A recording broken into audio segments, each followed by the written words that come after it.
But there's one thing we have to do first, and that is to get our minds right. Why haven't you written your book until now? It's scary, it's overwhelming, we're too busy in life, we're doing so many things, we have families and kids and work and other obligations. Who am I afraid will read my book and be critical or disapproving?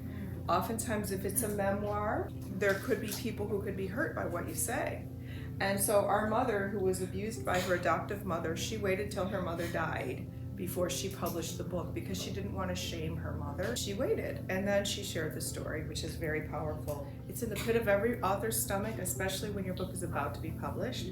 It's really a scary feeling. And so what consequences do I fear could occur from writing my book? Anxiety, insecurity, fear. It's on you as the author to identify these things. You can get quiet and still with yourself and figure out what's holding me back. So I have my goddess books that took me 10 or 15 years to actually publish because there was fear. And I'm exposing intimate things. These are not fiction. I'm exposing things about myself, challenges that I've been through and things. And then my next book is about pleasure, goddess pleasure. You can't be shy to write about this topic. So it takes courage, and you'll do it when you're ready, but we hope to give you a big dose of courage today, because writing a book, I believe if you feel the call, it's a moral obligation. There's something in you and your story that is required in the world to be shared. People need it. If it's a personal testimony, even if it's a novel, fictionalized from a true story, somebody can read it and glean some courage, some confidence. It could even save their life.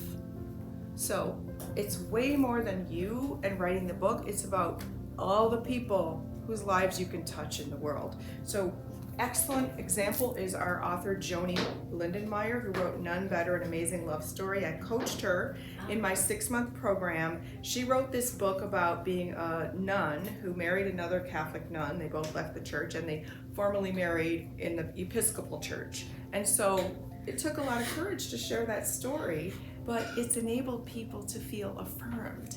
And now people come out to her and share their story that they've never shared. One 85-year-old lady shared her story about being queer, and she never told anybody except she told this author. Powerful, powerful. So we want you to be that catalyst for someone else's growth, and you'll do it through your book. So it's kind of a mind game, and you just have to convince yourself. And there are some tricks you can use. You can journal to explore what's holding you back. You can meditate, pray. You can get therapy if I think that's important for everybody to get therapy to explore and unravel yourself and understand. Another thing is time. Time can be a huge obstacle and excuse, but when you make it a priority, you can do it. My goddess books, 4th of July weekend, 4 days straight, I stayed home, no parties, no barbecues. I wrote morning till bedtime, and I finally got my book done. That was the most exhilarating feeling after 10, 15 years of trying to get it done.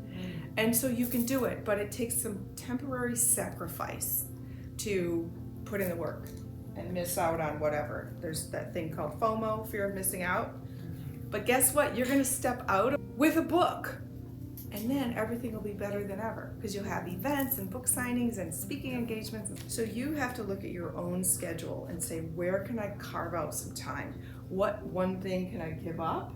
Whether, for me, it was socializing, and that enabled me to focus. We're gonna give you a strategy today so that you can end any procrastination, challenges with time management, and make the time to do the writing. The writing retreat was a huge success. We were in this gorgeous setting in Ashland, Oregon at the Country Willows Inn and Estates. The room was perfect, flooded with sunshine. I'm over a waterfall. We ate lunch here on the terrace, surrounded by trees and mountains. And guess what? The inspiration was immeasurable.